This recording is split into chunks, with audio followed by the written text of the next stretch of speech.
Hey y'all, I am just coming on to see how everybody's been doing. I hope you can hear me. I haven't done this in a while, so I hope I'm doing this right. But I am not going to wait for anyone to show up or anything because y'all, I just clicked on my little stuff and just wanted to come in and see how everybody's been doing with the craziness that's going on with COVID and all the shit that's happening in the United States, child. I just wanted to check on y'all. So, first of all, let me tell y'all what I've been doing. Not a whole lot of nothing. I just been trying to keep myself healthy, away from the young people in my life who trying to kill us because they believe but really don't believe in COVID-19. I actually got my son coming over to do laundry in my basement in a little bit, and he one of those that believe and don't believe. I had to kind of get him straight earlier and tell him that if he been out there in the world, then he not coming over here doing no damn laundry because he ain't trying to kill me. Also, y'all, I just want to tell y'all that just recently I lost my grandmother, um, and I had to go home to attend her funeral. I'm originally from Cleveland, and I went home to attend her funeral.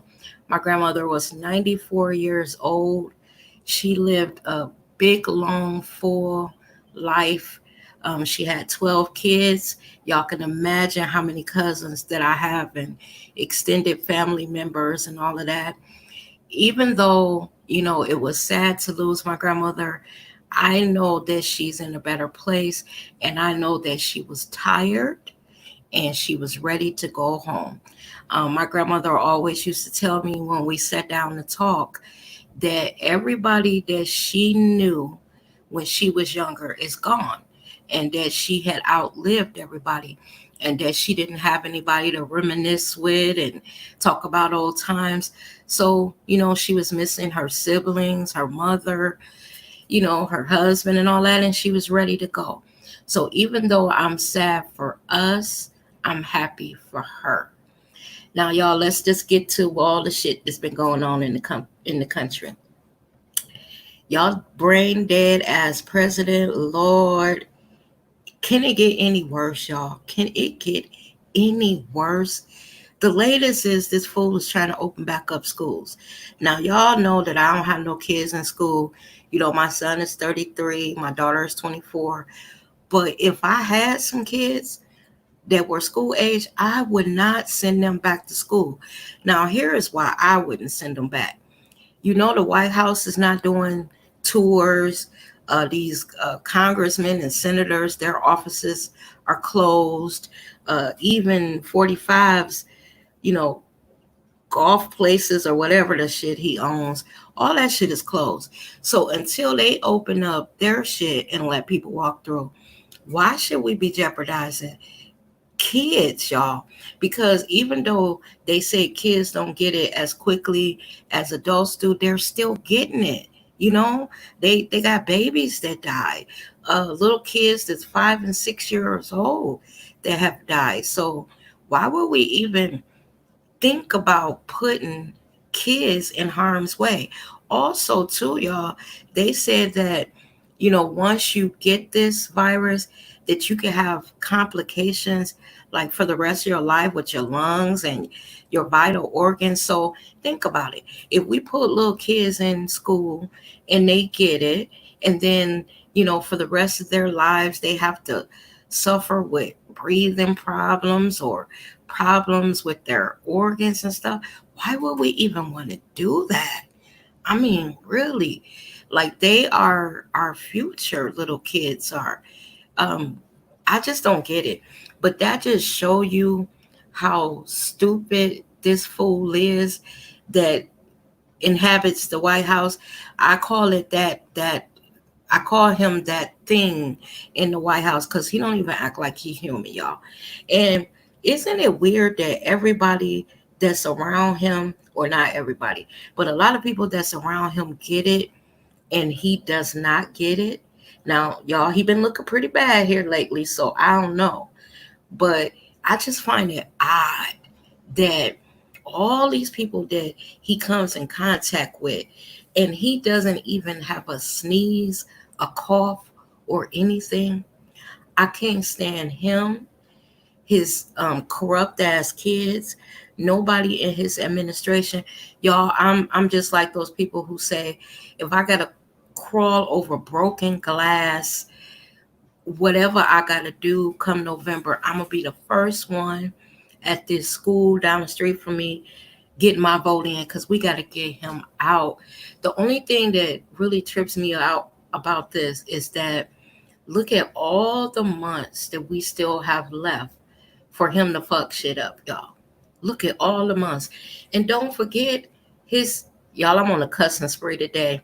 I hope my that it's the one person that I hope does not listen to this, listens to it, because she's gonna know a different side of me. But I hope this bitch, this aberration that we have in the White House, I hope he does not wreak more damage on us in these next few months, because let's face it, Americans can't even travel outside the country because nobody wants us.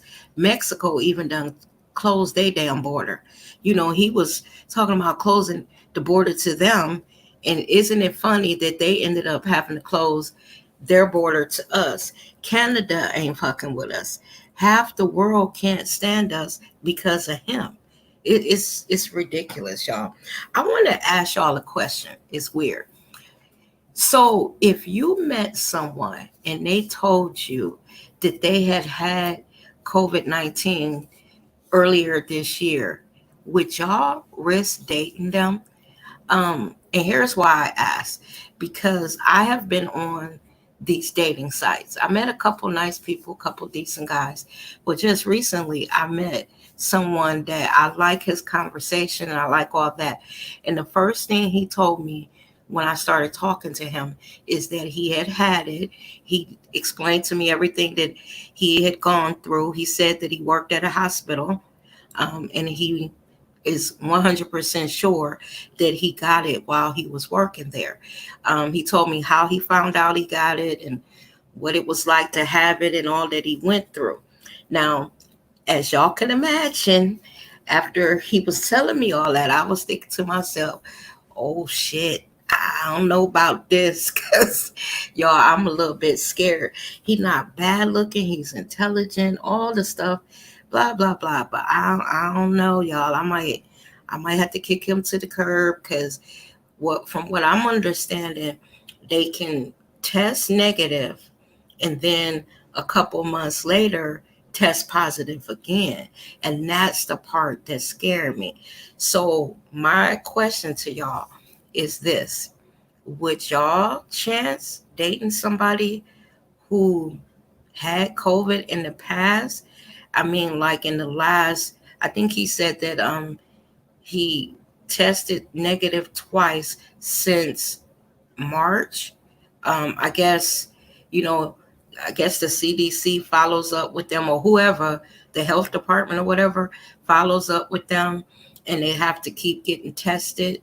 I don't know how many times they have to test negative, but I don't know what y'all think. You know, would you even try to date them, or would y'all just leave it alone and move on to the next, uh the next one? I don't know, I gotta think about it.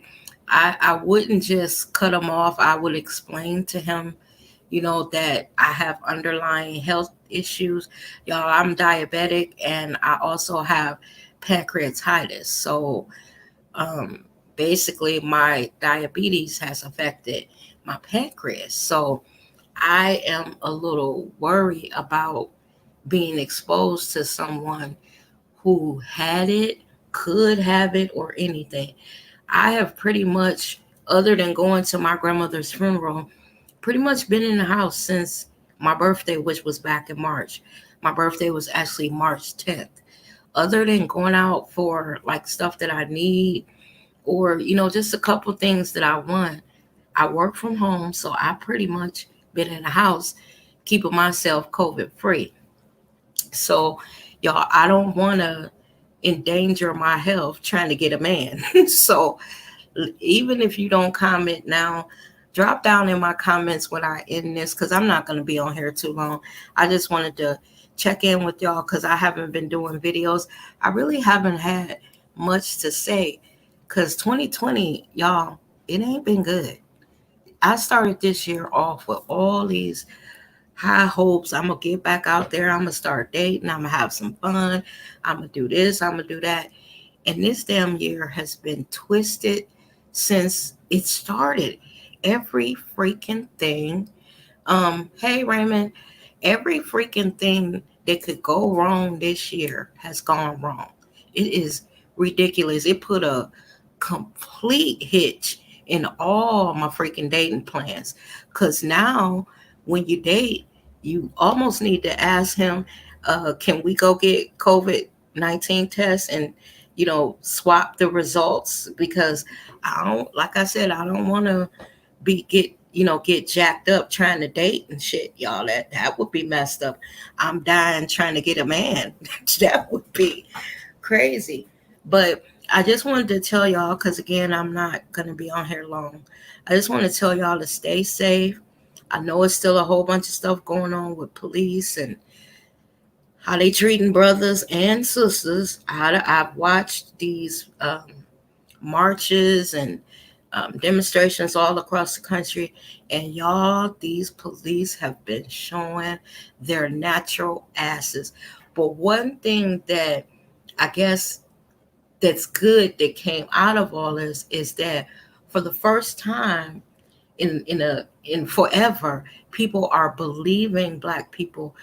All the stuff that we have been telling them that has been happening to us over, all the decades that they've been whooping our ass, beating and mistreating us, they can see it now. And I'm gonna tell y'all this: keep your phones charged up. If you see some shit, record it and post it to social media, because the only way that they're gonna do anything about it, if they do anything about it, is if we keep on posting these videos. Another thing that is tripping me out, you know how like Black Lives Matters has you know they have painted these murals all over the country.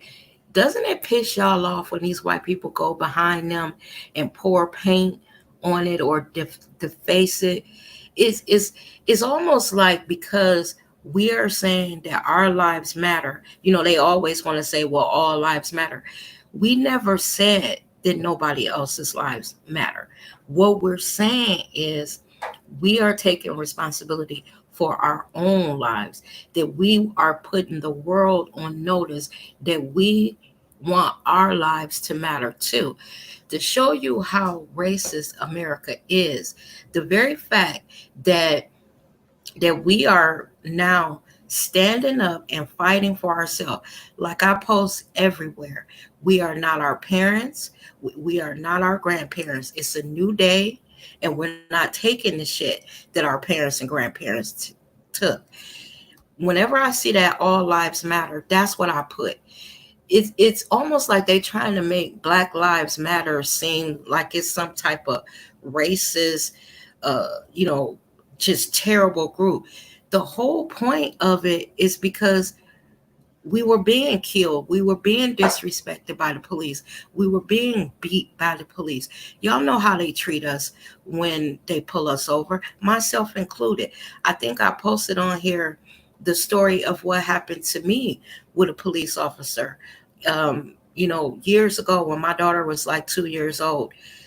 If you want to hear it, because I don't want to tell the whole story again.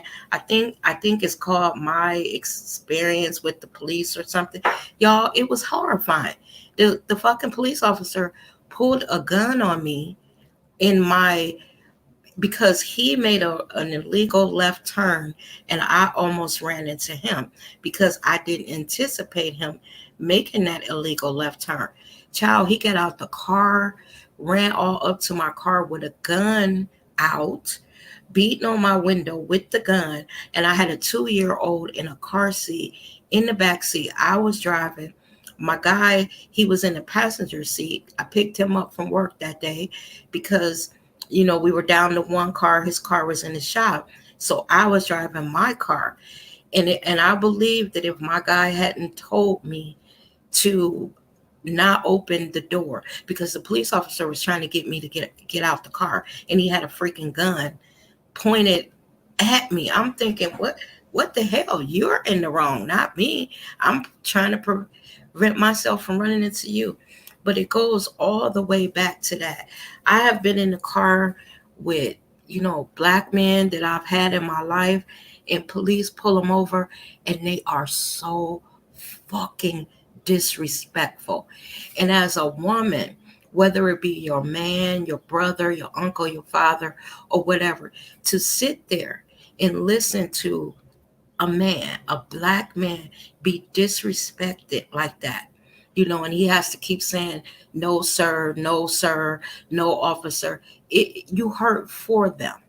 You hurt for them because when they walk up to that window to ask them for their license and all of that, they are, y'all, I'm going to say this, 9 times out of 10, they are disrespectful. I have never been in a car, and I'm trying to really think here. I have never been in a car with a black male where the officer was actually respectful to him. And I find that sad. And I haven't been pulled over that many times in my life. I had one officer, and I did a video about him too, that was actually nice. And I believe the only reason why he was nice to me is because the week prior, Philando Castile had been killed. And when he walked up to the window, I was so terrified of him. And that just a week later, I'm being pulled over after they shot the shit out of Philando Castile. And I told him, I was shaking. He was like, why are you scared of me? And I said, you know why I'm scared. Last week, when Philando Castile was directed to get his license out and his registration and all of that, when he went to reach for it, the officer shot him. So I told this officer, I want to give you my license, but I'm scared to reach for it because I know y'all will shoot the shit out of us and then say we were resisting arrest or you felt threatened. So I told him, my purse is sitting on the driver's seat. I will unlock my passenger door. You can reach in and get it if you want it. But until you take your hand off your gun, I am not reaching for nothing. We will sit here. I will get out the car, whatever you want me to do, but I'm not reaching for shit. And I think in that moment, he realized how terrified that I was, and he had told me to relax. I put my purse up on the dashboard, and I asked him, did he want to go in it and get my wallet? And I guess he trusted me, and eventually everything worked out, y'all. Did just show you how scared I was. Um, right before he told me that I could pull off, he asked me would I get out the car and give him a hug. And I was like, what? And he said, I just want you to know that all white officers are not the monster that you may have encountered in the past. Y'all, I was sitting there like, okay, I'm about to get out the car and hug this white officer. And at first I was like, I'm good. I wanted to say I'm good. I'm good. But the fact that he added, please, he said, please just get out and let me give you a hug. And when I got out, he hugged me. And then, I was breathless, y'all. I couldn't catch my breath. First of all, it was like 90 something degrees. And also, I was coming off of that fear where your adrenaline is pumping. So it has you kind of breathless. And when I stepped back and he could see that I was still scared, he hugged me again. And he actually called my kids and everything, y'all. He asked me, was it somebody that he could call that could come and, make me feel better and all this stuff. Y'all, when he called my kids, both of my kids were tripping. They are so funny. They was like, why did you pull our mother over? She just had surgery. She's scared. I can imagine. My son was like, y'all just killed Philando Castile. the officer had his phone on speaker, so I could hear everything my son was saying. He was like, "No wonder she's scared." Y'all, it was a weird experience because I've never had, like I said, a white officer go out of his way to be nice. But the only reason why is because they had just killed Philando Castile and they knew that black people were scared. And I was past scared, y'all. I ain't ashamed to admit I was terrified. I was out in the neighborhood. I'm not going to say where I quote unquote shouldn't have been, but I had gone on a drive here in the city that I live in. And here you could drive maybe 20, 30 minutes and be in the country. So um, I was like on the outskirts of a suburb, kind of in the country. And when I say country, I mean Trump country. That's where I was. And I was a little afraid. So, y'all, it's just so much that has been going on.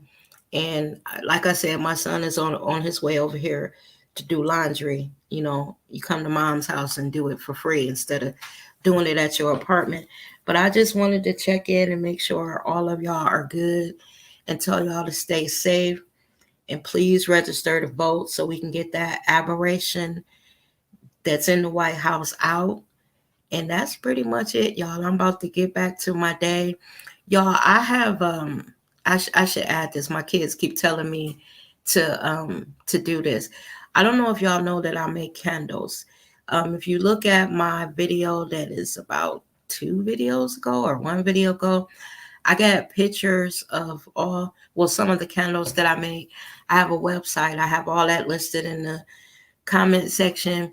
If you're interested in, candles, you love scents, support a sister, y'all. We supposed to be supporting each other now. Why buy from white folk when y'all got black people that make candles? I make all kinds of stuff. I can make any kind of candle you want.